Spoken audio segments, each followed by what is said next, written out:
You know, everybody has a different temperament and personality, and it's something that has to be developed, you know, over a period of time.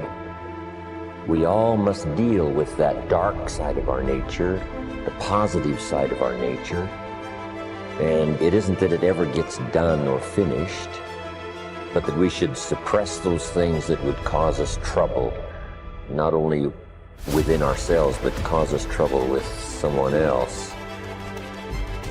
You're not aware of that conflict going on. Because conscious attention doesn't need ordinarily to focus upon it.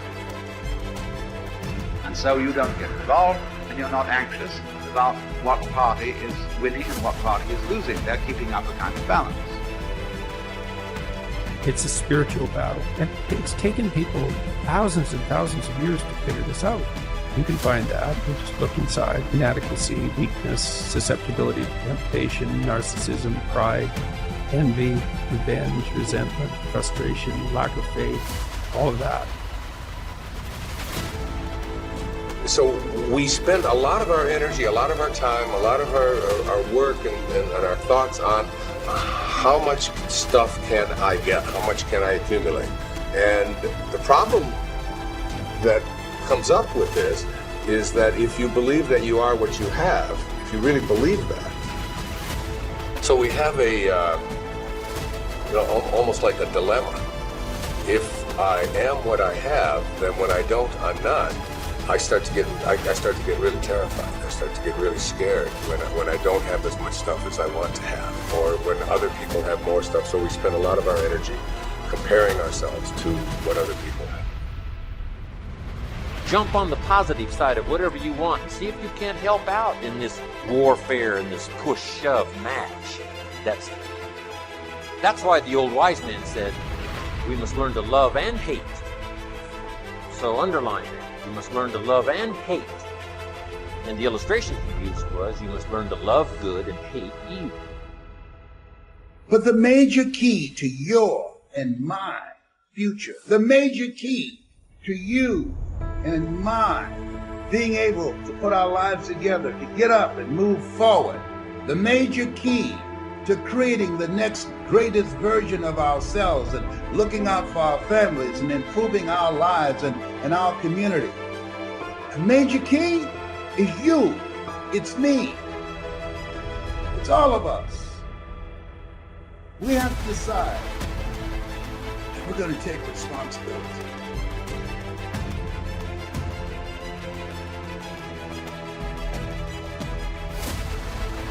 So, what are the opportunities today? Probably one of the best forms of growth that we can work with now is cooperation and service to each other. The individual finds perhaps the greatest basic joy that there is in the human composition when he brings joy or releases joy to other persons. One of the simplest things we can do is to plan a program of helpfulness, a program of not thinking about ourselves, but earning the respect, admiration, confidence, and affection of other people. It is something to look back quietly upon a good deed that has brought security to another. And this type of backward looking is probably the most cheerful as possible. So service to others. If you do not know what to do, help someone in desperate trouble. Forget being deprived of a few hours of television or being requested to turn away from some ordinary leisure that you have planned. But try to see what you can do to help other people. Now, if you have special trained abilities in these matters, there are many opportunities that open themselves to the person who really wants to help. If you have music as a background and have the abilities, find some young people who want music and cannot afford it. And instead of sitting around gossiping or answering phone calls, take these young people and try to educate them or help them in their musical lessons. If you are in business, take young people who need business training. They will not get proper training in school, but they can get it from someone who has been through it and knows what is right and knows what should occur and what should not occur. Everyone can do something, and out of the best they have done themselves, share with another. Then there are things you can do for yourself. If you are not in a position or do not feel equipped to work with other people, then work with yourself. Develop those faculties and powers which are not functioning properly today. Look over your own life and see what your mind is doing. Is your mind growing? Or is it just heaping up one prejudice on top of another? Watch your thoughts and see whether or not you're instinctively criticizing things you do not understand, or have developed powerful prejudices which interfere with justice and judgment.